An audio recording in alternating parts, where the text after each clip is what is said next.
Abrisse a sua Bíblia no tema que a irmã Leila me passou, que está no livro de Ezequiel, no seu capítulo de número 17. Louvo a Deus também pela vida das varoas que vieram conosco para honrar a festividade de vocês. Louvo a Deus também pela vida dos varões que também se esforçaram para estar aqui conosco, honrando a cada um de vocês. Livro do profeta Ezequiel, capítulo 17, o verso de número 24.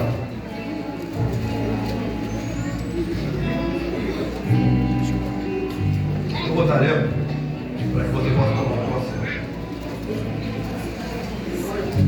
Livro do profeta Ezequiel, capítulo de número 17, verso de número 24.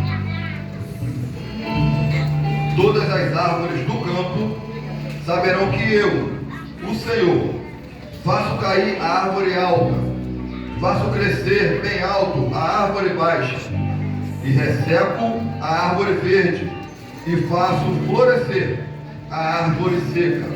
Eu, o Senhor, falei e o farei. Que a igreja pode tomar o teu assento, glorificando, exaltando o nome do nosso Deus.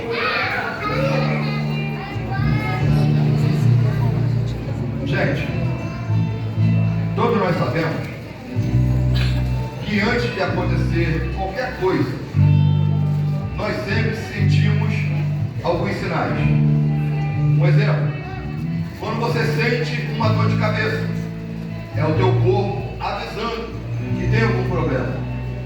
As mulheres, quando está chegando naqueles dias, você vai perceber que o teu corpo, ele começa a dar sinais. Você começa a ficar sem paciência, algumas começam a ficar nervosas, e você vai perceber que nada acontece antes que sinais apareçam.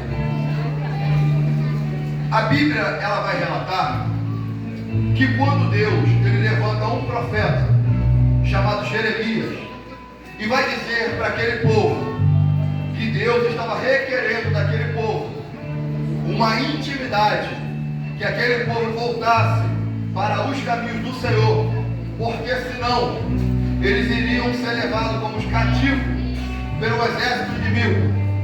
Deus avisou aquele povo tudo antes de acontecer. Deus, ele sempre vai me avisar. Deus, ele sempre vai te avisar. Deus sempre irá nos dar sinais antes que algo aconteça na minha vida e na sua vida. Com a nação de Israel também não foi diferente. Deus vai avisar: voltai para os meus caminhos antes que seja tarde demais. Voltai para os meus caminhos e eu voltarei para vós, antes que eu vos entregue em uma nação inimiga que vos farão como escravos. Aquele povo ouviu a mensagem de Deus, aquele povo entendeu a mensagem de Deus, porém aquele povo não quis obedecer à vontade de Deus. Eu gosto muito do livro de Jonas e também do livro que antecede o livro de Jonas, que chama-se Obadias. Por quê? Porque no livro de Jonas Deus também vai dar sinais. No livro de Jonas Deus vai falar com Jonas, Deus vai avisar a Jonas.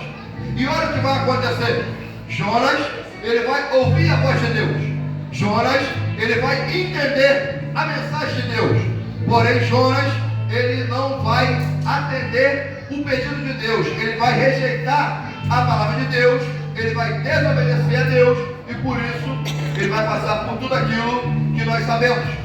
Então Jonas, ele ouviu, ele entendeu, porém ele escolheu não obedecer a Deus. Por isso você vai perceber que o livro de Jonas existe 4 capítulos. Por quê? Porque ele entendeu, mas ele não quis obedecer. O livro que antecede o livro de Jonas chama-se Obadias.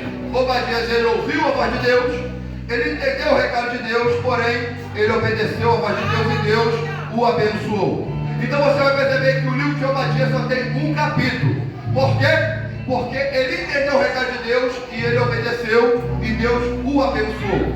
O que vai fazer a diferença na minha vida e na sua vida não é ouvir o recado de Deus, não é entender a mensagem de Deus, é escolher se você quer obedecer a Deus ou se você não quer obedecer a Deus. Se você não quiser obedecer a Deus, a história da tua vida vai ter mais capítulos. Por quê? Porque você vai passar por um processo. Porém, se você obedecer a Deus, a história da tua vida terá menos processo por causa da tua obediência. Quando Jeremias ele vai até o rei Joaquim e ele chama aquele povo a uma responsabilidade, ele chama aquele rei a uma responsabilidade. Jeremias ele foi tratado como um falso profeta, foi lançado dentro de um poço, foi passado como um falso profeta diante daquela nação, até que Deus ele vai permitir que o exército babilônico, levantado pelo homem chamado Nabucodonosor, o rei, invada Jerusalém e leve aquele povo cativo. Agora, perceba que antes de acontecer, Deus ele alertou. Antes de acontecer, Deus o avisou. Porém, eles não quiseram ouvir o recado de Deus. O tema dessa noite, a mensagem, o tema que foi me passado, fala exatamente sobre isso, sobre uma advertência divina, porque Deus não faz nada antes de nos avisar. Você vai perceber que quando você está andando pelo caminho errado, Deus te avisa, não faça isso. Quando você também está andando pelo caminho correto, você também sente a presença de Deus, como Deus dizendo para você: continua, meu filho, porque eu tenho me agradado das tuas obras. Quando as garotas da sua igreja se prepararam, quando as garotas da sua igreja se dedicaram, Deus estava falando no coração de cada uma delas: não pare, eu sei que a luta está difícil, mas continue se dedicando, continue lutando, continue oferecendo o teu melhor para mim, porque eu tenho me agradado de cada uma de vocês e tenho recebido o teu sacrifício. Perceba que Deus, ele sempre, ele vai avisar, porque ele não quer que nem eu e nem você venhamos perecer no caminho. Deus mais na frente, ele vai levantar Ezequiel como um atalaia, e tudo aquilo que Ezequiel ele fala, Deus irá honrar a sua palavra. Agora Ezequiel vai falar que Deus ele não tem prazer nem na morte do ímpio, quanto mais na morte do crente. Deus ele vai sempre avisar o ímpio, para que ele venha se arrepender dos seus maus caminhos, e venha se converter, e venha fazer aquilo que Deus quer que ele venha fazer. Deus, ele sempre vai lhe dar oportunidade. Deus, ele sempre vai te dar oportunidade. Se você está aqui, é porque Deus, ele te alertou. É porque Deus, ele te avisou. E você abraçou a oportunidade de Deus. Se eu estou aqui, é porque um dia Deus me alertou. É porque um dia Deus me avisou. E um dia eu entendi que era melhor obedecer do que sacrificar. Nós sabemos que a honra e a glória é de Deus, porque Ele que faz todas as coisas. O homem não tem mérito algum, mas o homem, ele pode fazer boas escolhas. O homem, ele pode escolher obedecer a Deus. Aleluia! Na última vez que eu estive aqui, eu lembro que eu dei um breve testemunho, uma grande passagem, uma grande passada bem rápida no meu testemunho, naquilo que Deus fez na minha vida. O testemunho que o varão contou aqui também é muito forte. E tudo que Deus faz é bom, é perfeito e é agradável. E tudo na nossa vida tem um proveito. Tudo na nossa vida tem um propósito. Tudo que acontece na sua vida tem um propósito na sua vida e naqueles também que estão te ouvindo. Há aproximadamente 18 anos atrás, neste momento eu estava dentro de um cárcere, porque eu escolhi a vida do tráfico. No meu momento de juventude, no meu momento de rebeldia, eu escolhi esse caminho e Deus me avisou o que iria acontecer se eu não voltasse ou se eu não aceitasse Ele como Senhor e Salvador da minha vida. Eu preferi ser como Jonas. A história da minha vida teve mais capítulos e eu passei pelo presídio de menor, passei pelo presídio de maior, quase perdi a minha vida em vários confrontos com a polícia. Por quê? Porque eu não quis ouvir a advertência de Deus. E Deus te trouxe aqui para que você venha ouvir a advertência dele, mas para que você também venha obedecer.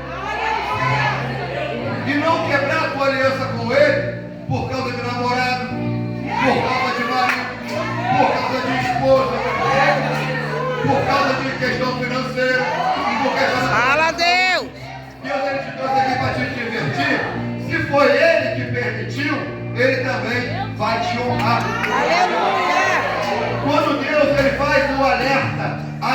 advertência que aquele povo, se não se arrependesse, iria para dentro de um cativeiro.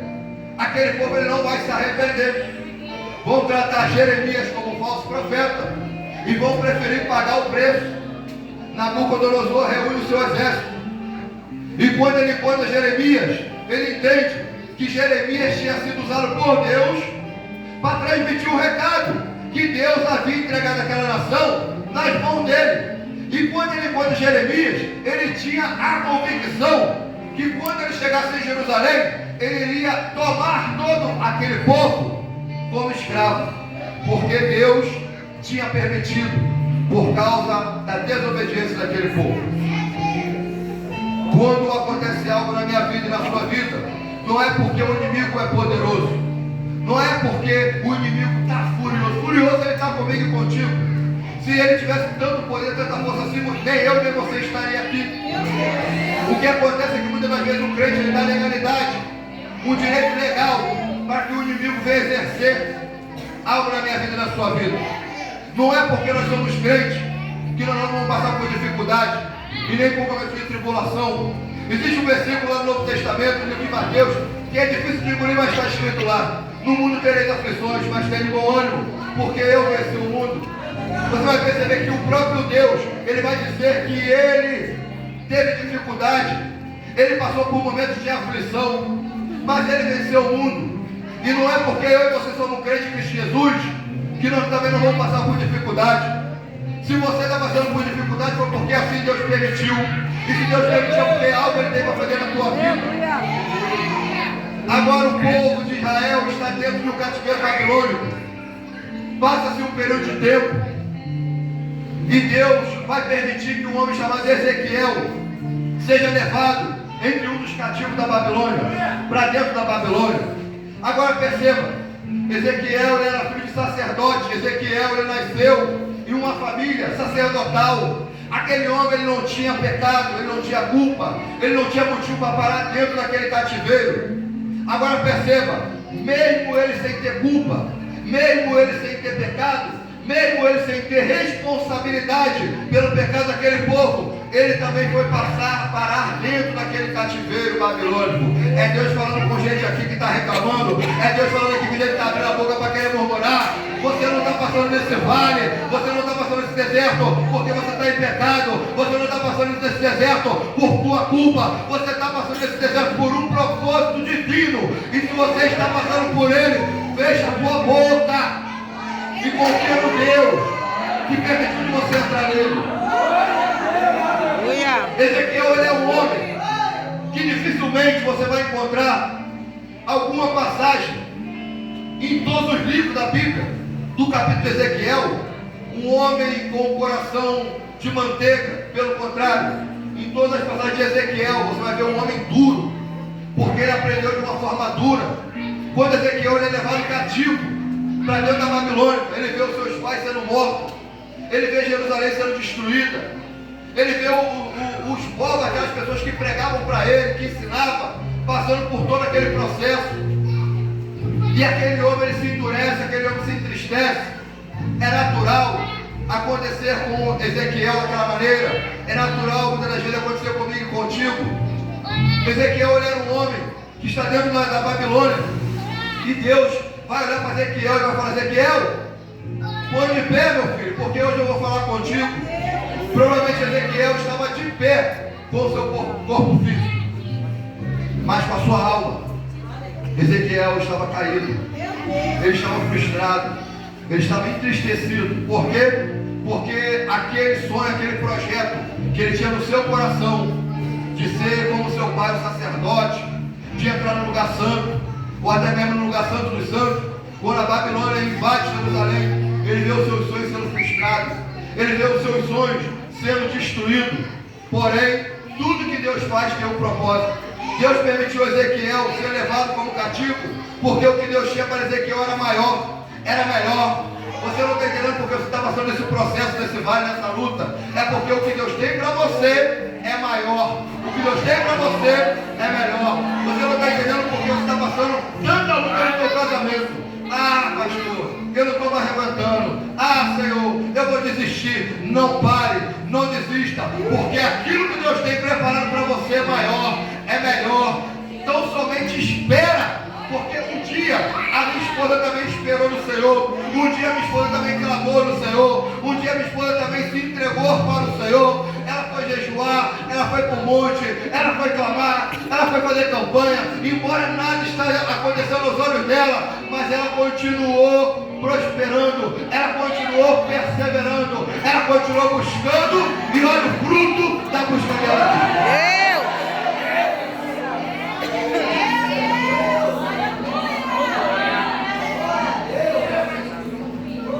Talvez as coisas ainda não aconteceram na sua vida como você tem pedido ao Senhor. Talvez o propósito de Deus ainda não se cumpriu, porque ainda não chegou o tempo.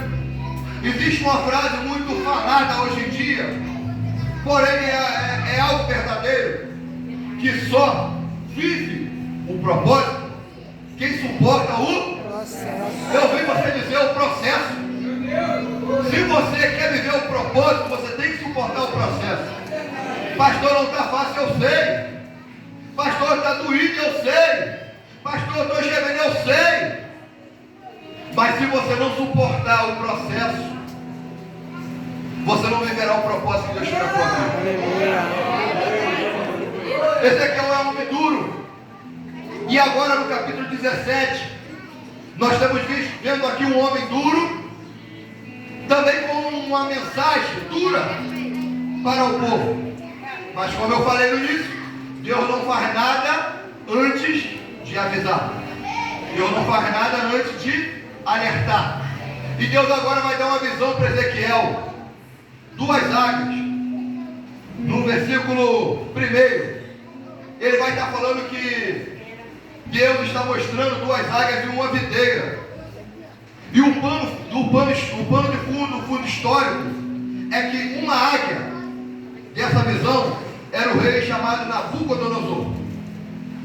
A outra águia é um rei chamado Zedequias.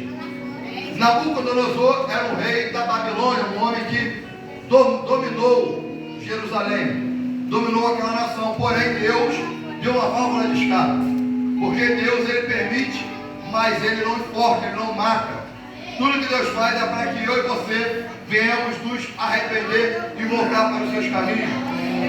Quando Deus ele dá essa passagem para Ezequiel, é Deus falando para o rei Zedequias: Zedequias, volta para os caminhos do Senhor, não se afasta. Eu já permiti de Jerusalém ser destruída, de Jerusalém ser dominada, mas eu te dei uma válvula de escape, porque eu permiti que você continuasse reinando sobre Judá, porém sobre a supervisão de Nabucodonosor. Então havia uma aliança constituída por Deus, ou permitida por Deus. Quando Deus permite que aquela aliança seja constituída, não era para Zedequias quebrar aquela aliança. Quando Deus ele me chama, ele te chama e nos faz uma aliança, não é para mim e você quebrar essa aliança.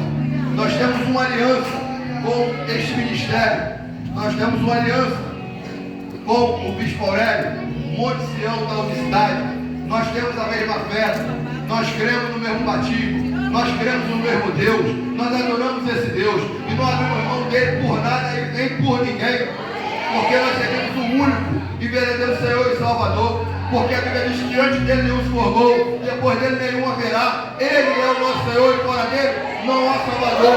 Nós estamos constituindo essa verdade, e nessa verdade jamais iremos negar um só Senhor, uma só fé e um só batismo. Disso não abrimos mão.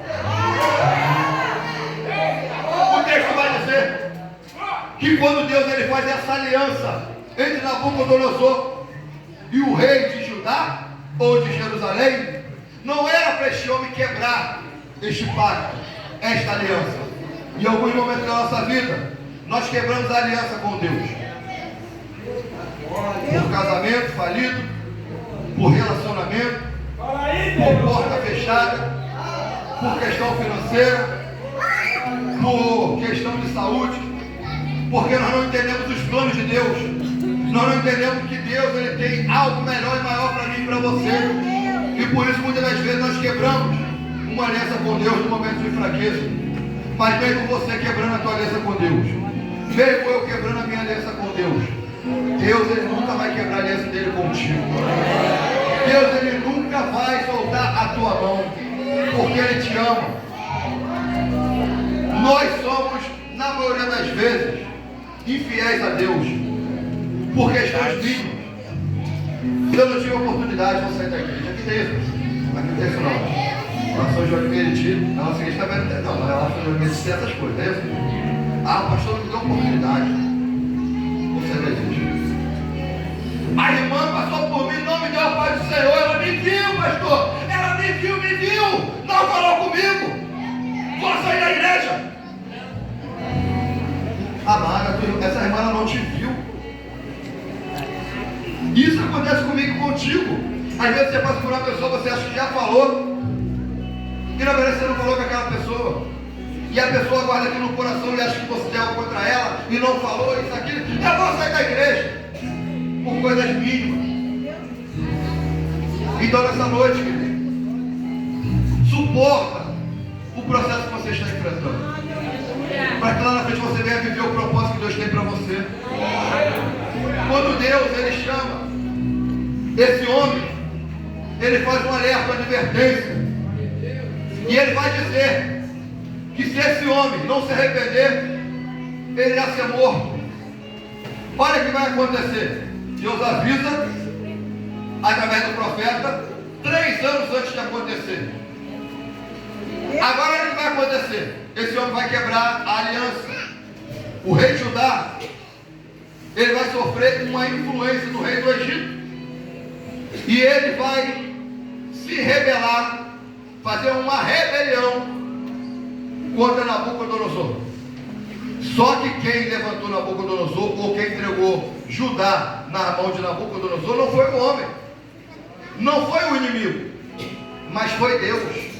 Então o que estava acontecendo ali estava no governo de Deus, estava debaixo da soberania de Deus. Então nada do que aquele homem fizesse iria fugir do plano do Senhor. Quando ele se rebela, ou quando ele faz uma rebelião, o rei Nabucodonosor vai descobrir, e aquele que influenciou ele a se rebelar vai pular fora e vai deixar ele sozinho. Porque na maioria das vezes é assim.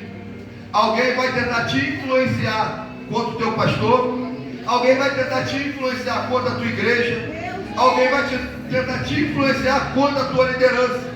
Mas quando ele vê que o negócio vai apertar, eles pulam fora e te deixam sozinho.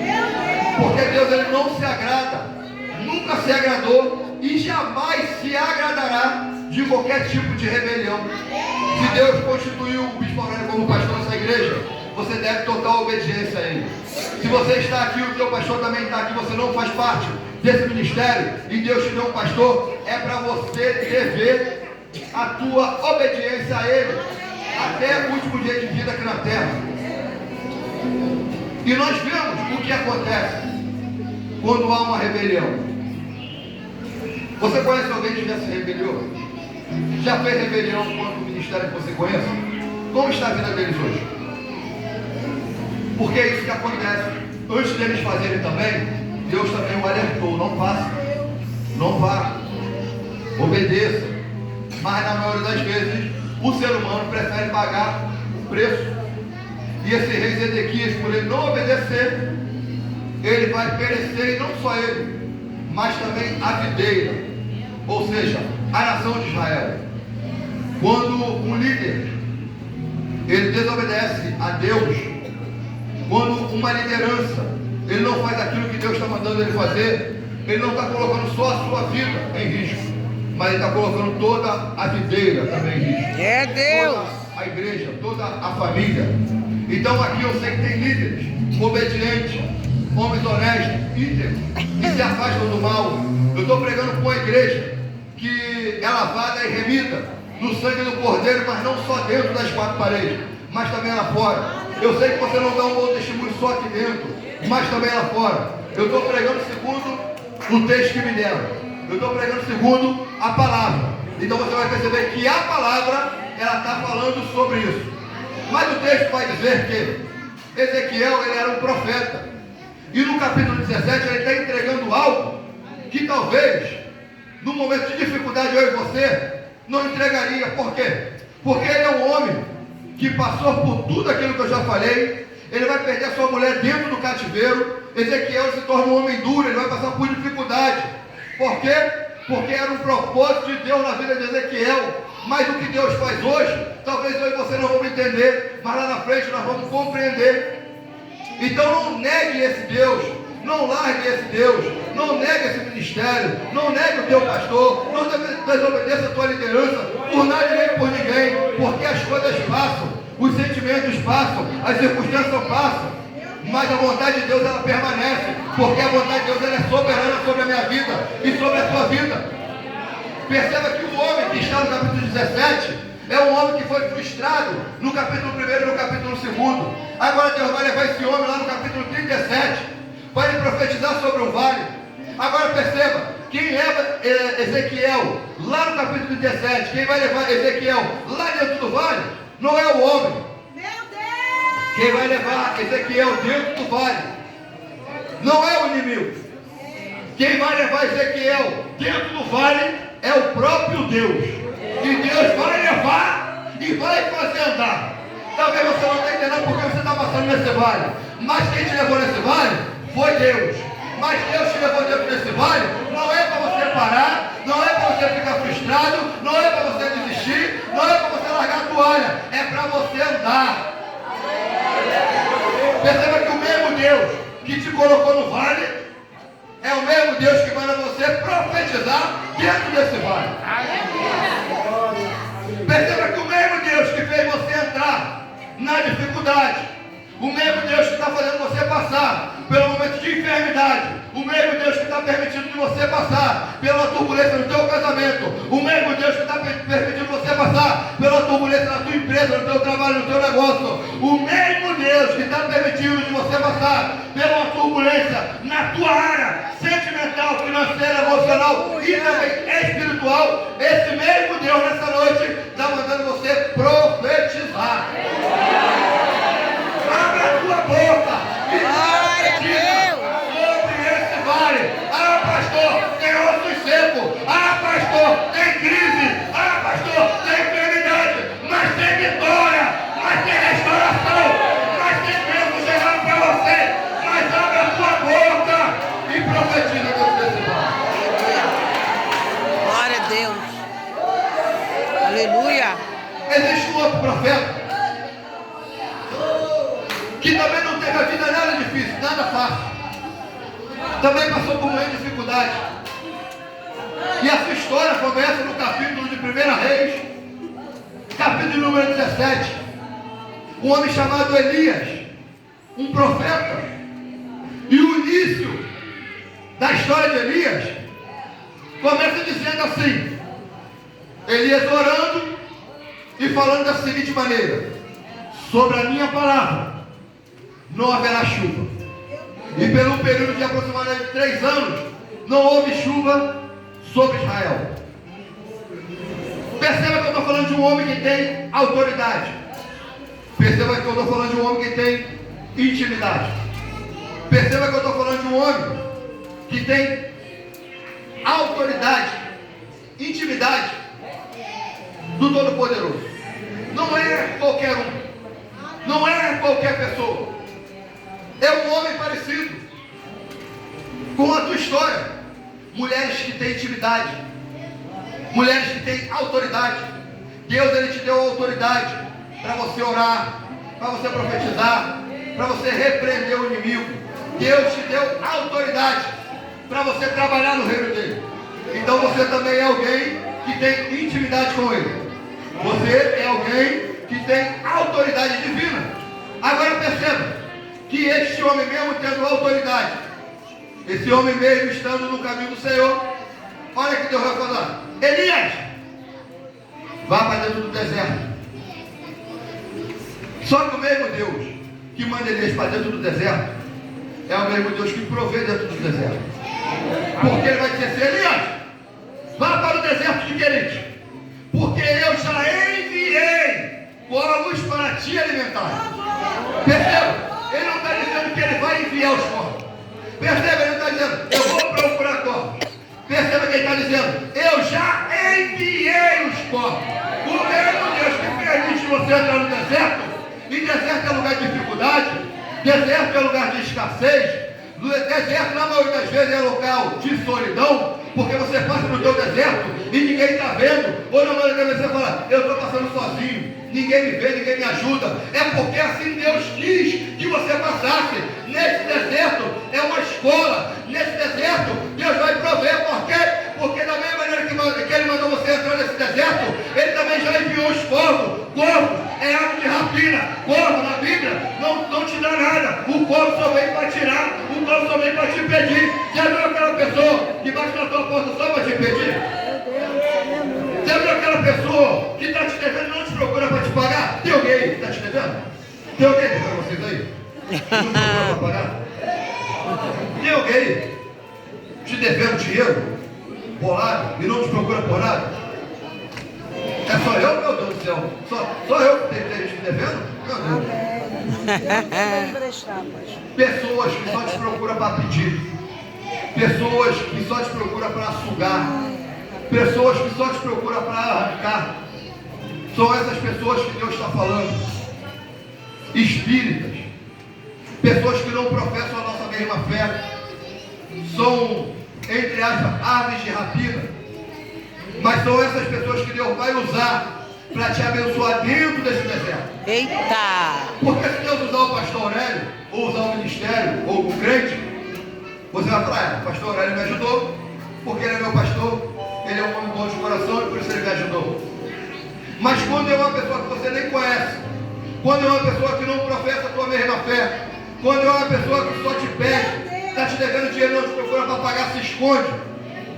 Quando o meu WhatsApp toca, paz, pastorzão, eu tenho medo. Pastorzão, quanto tempo? Estou com saudade do Senhor, meu Deus do céu. Depois da saudade vem alguma coisa aí. Na maioria das vezes, velho, pastor, estou precisando de tanto. O senhor tem como me ajudar? São aves de rapina.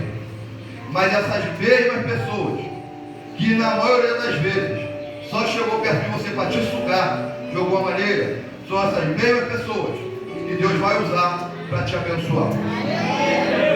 Eu lembro que há muito tempo atrás, há 11 anos atrás, eu estava dentro da mata fazendo uma campanha no monte, e ali Deus falou no meu coração que Ele estava abrindo uma porta de emprego para mim, e Ele me via trabalhando todo de branco. E quando nós ouvimos a voz de Deus, é natural você pensar, foi o irmão fulano que eu dei o currículo, foi a irmã ciclana que eu comentei com ela que eu estou precisando, foi aquele que eu comentei lá, ele lembrou de mim e vai me chamar.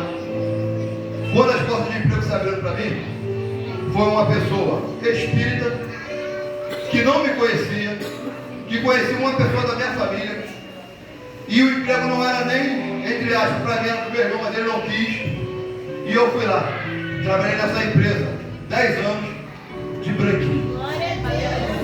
Aquilo que Deus faz, no momento a gente, na maioria das vezes, a gente não compreende. Para na frente a gente vai entender que o propósito dele, nada nem ninguém pode mudar. O que Deus me entregou se cumpriu, mas não veio através de um pastor, através de um crente, veio através de um ímpio. Porque Deus, Ele usa quem Ele quer para te abençoar e me abençoar. Amém. Agora, está o profeta dentro do vale, cheio de ossos, nada acontecendo na sua vida. Está o profeta passando pelo momento de dificuldade. Está a varoa que lidera o circuito de oração, passando por um problema no casamento, uma crise. O marido não quer vir para a igreja de jeito nenhum. Os filhos envolvidos na droga, na prostituição. E na maioria das vezes, não entende. Senhor, mas eu sou tua serva. Eu te busco. Senhor, eu tenho feito a tua vontade. E por que tudo isso me sobreveio? Por que tudo isso está acontecendo comigo? Porque tudo que Deus quer é que nós permanecemos humildes na presença dEle. Lembra quando Deus Ele te chamou, de onde Ele te tirou e onde Ele tem te colocado hoje? É para que o meu coração e o teu coração permaneçam humildes. Para que o meu coração e o teu coração permaneçam na presença dEle.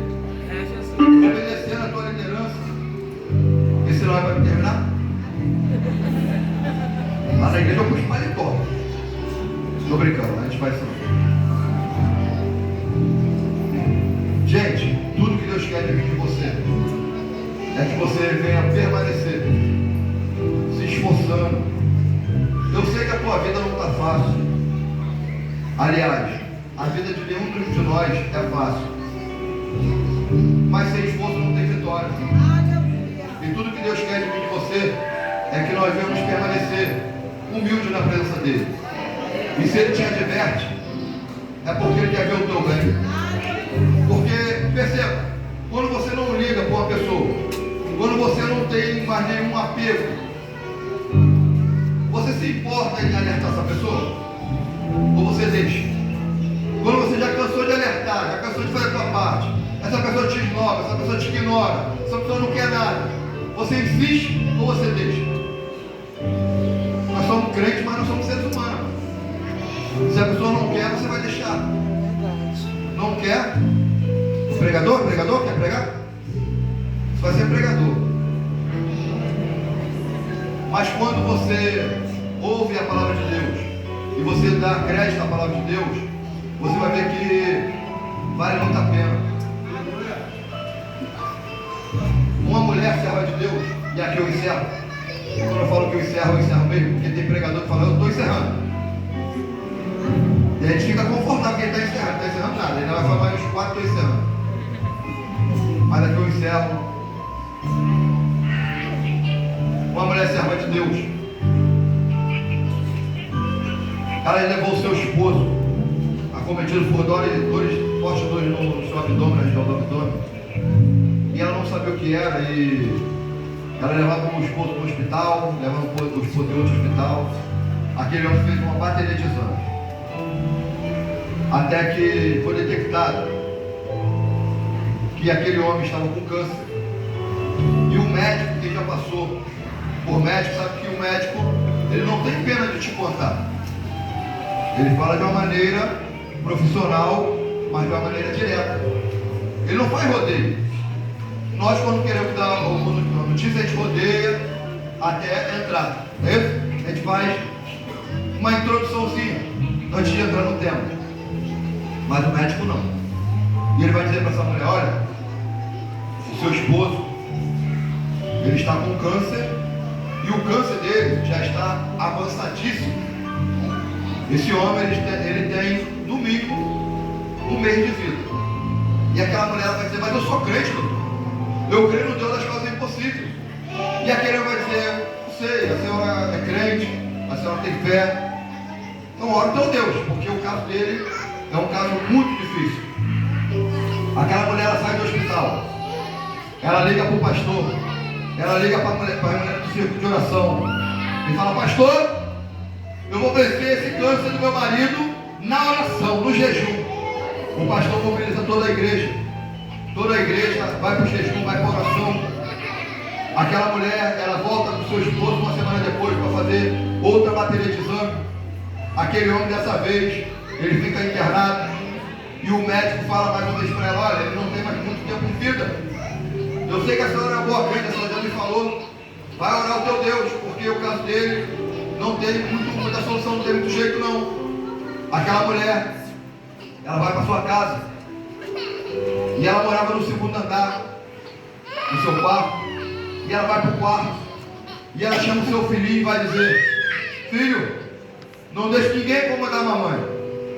Mamãe vai orar, vai interceder pelo papai. E aquele filhinho, ele atende a sua mãe. E próximo ao meio-dia, a porta daquela mulher vai bater. E a mulher está lá no segundo andar dizendo, Senhor, eu sou a tua serva. Eu te conheço, Senhor. Cura o meu marido, porque tu tem todo o poder. Meio-dia a porta daquela mulher bate. E eu não vou fazer a sonoplastia, porque eu sei que isso danifica o microfone. E quando tem alguém pregando lá fazendo isso, eu fico com a morte. Então eu não vou fazer aquilo. Perto do meio-dia, a porta bate. Alguém vai me ajudar? A porta batendo. Como é que é a porta batendo? Isso, meu pai. Você é que vai me ajudar mais. E quando aquela criança abre aquela porta, era um mendigo. maltrapilho, fedorento, cabeludo.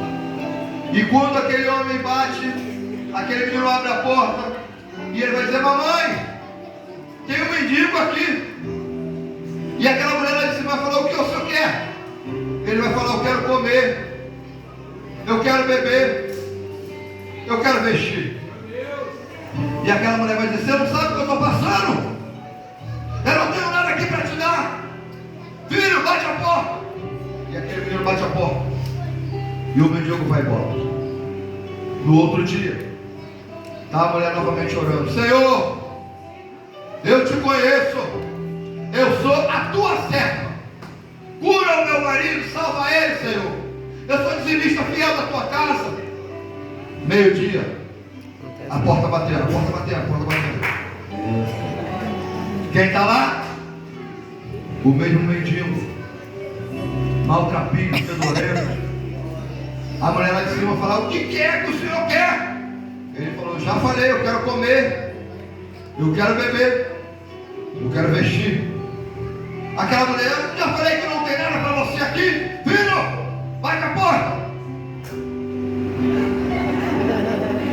Pegou. Terceiro dia, aquela mulher está sem força nenhuma. Mesma coisa. E ela está lá no segundo andar clamando: Senhor, não é mole não. eu sou a tua serva, eu te conheço, Meu Deus. cura o meu marido. Meio-dia. Bate a porta. Meio-dia. Bate a porta. Aquela mulher desce correndo. E quando ela abre a porta, é aquele mendigo. Oh, Deus. E aquela mulher falou: eu sei o que o senhor quer. O senhor quer comer, quer beber, quer vestir, não tem nada para você. O meu marido está enfermo, ele está morrendo, e você batendo na minha porta. Vai embora! Se precisar de um sonoplasta, vem do amado na próxima. No terceiro dia, era domingo, aquela mulher não tinha força de chegar na igreja. O pastor vai buscar, e aquela mulher ela senta no primeiro banco, e a igreja, todo mundo orando, intercedendo pela causa do marido dela, até que se levanta uma mulher do círculo de oração, lá do último banco, e ela vem girando, vem falando em língua, vem girando, vem falando em língua, vem falando, vem girando em língua, vem falando, vem girando em língua. E quando essa mulher ela chega, ela vai dizer assim: mulher, como tu ousa dizer que é minha serva e que tu me conheces? Porque nessa semana eu fui na tua casa e tu não me recebeu. O pastor se levanta e fala para aquela mulher: eu vou disciplinar a senhora. Ela passou, a tua amiga, passando por dificuldade. E tu vem e fala para ela se consertar, para ela ter humildade. E aquela mulher vai se levantar e falar: pastor, não repreende a irmã não, disciplina a irmã dela não, porque eu sei que Deus está falando comigo. Aquela mulher ela volta para casa, e no outro dia ela está orando. Meio-dia. Eita. Quem que está lá? O meio mendigo, maltrapilho, fedorento. Aleluia. Só que agora a oração dessa mulher mudou. E essa mulher, ela vai estar orando: Senhor, me ajuda a ser humilde, me ajuda a ser tua serva, Meu Deus. me ajuda a te conhecer. Aleluia. E quando o mendigo está lá, ela fala: eu sei o que o senhor quer comer, quer beber e quer vestir, pode entrar, a casa é sua. Ela pega as melhores roupas do seu marido, bota numa malha e fala: olha, a partir de hoje você não vai ser mais um mendigo, você vai ter roupa para vestir. Pega as economias do seu pai, ela junta uma boa quantidade de dinheiro, dá aquele mendigo e fala: isso aqui é para você se manter pelo tempo, para você alugar uma casa, porque se depender de mim você não vai voltar mais a ser mendigo. Ela foi, preparou a melhor comida, mandou o filho cortar o cabelo daquele mendigo, mandou ele tomar um banho. E aquele mendigo comendo e olhando para ela, e ela falou: o que é que o senhor quer? Falar: não, a comida está muito boa, pode comer à vontade. Quando aquele mendigo termina de comer, termina de se arrumar, aquele mendigo vai em direção à porta, e aquela mulher fala para ele: todas as vezes que você precisar de um prato de comida, Oh, pode bater na minha aleluia. porta. Glória E a aquele mendigo Deus. está aquela porta. E quando ele vai chegando naquela porta, antes de despedir daquela mulher, ele vira para aquela mulher e vai dizer: minha serva, olha o que eu faço hoje. Meu Eu Deus. entro naquele hospital, arranco o braço do teu marido, porque só hoje tu me conheceu. Quando Deus nos adverte, Glória a Deus. é porque Ele tem cura para chegar na minha vida. Aleluia. Quando Deus nos adverte, é porque tem milagre chegando para mim, chegando Meu para Deus. nessa noite, que esse círculo de oração continue unido, humilde, em obediência ao Senhor. Que essa igreja, esse ministério continue humilde, em obediência ao Senhor, porque grandes coisas o Senhor ainda tem para fazer na tua vida. Quero louvar a Deus pelo convite que nos foi dado. Quero louvar a Deus pela vida do Bispo Aurélio, que sempre nos recebe muito bem neste lugar, pela irmã Leila, que sempre prepara, essa igreja prepara sempre uma recepção para nós. Louvo a Deus também pela vida do meu irmão Tudinho, sempre está aqui quando nós vemos, ou nós viemos para cá, nós chegamos nesse lugar. Louvo a Deus também pela vida da missionária Ruth, que sempre nos trata muito bem, pela vida da missionária Janete, pastor Cleison, você que não está aqui, mas também é um homem com um coração do tamanho do mundo, pela vida de todo esse ministério que sempre nos recebe muito bem.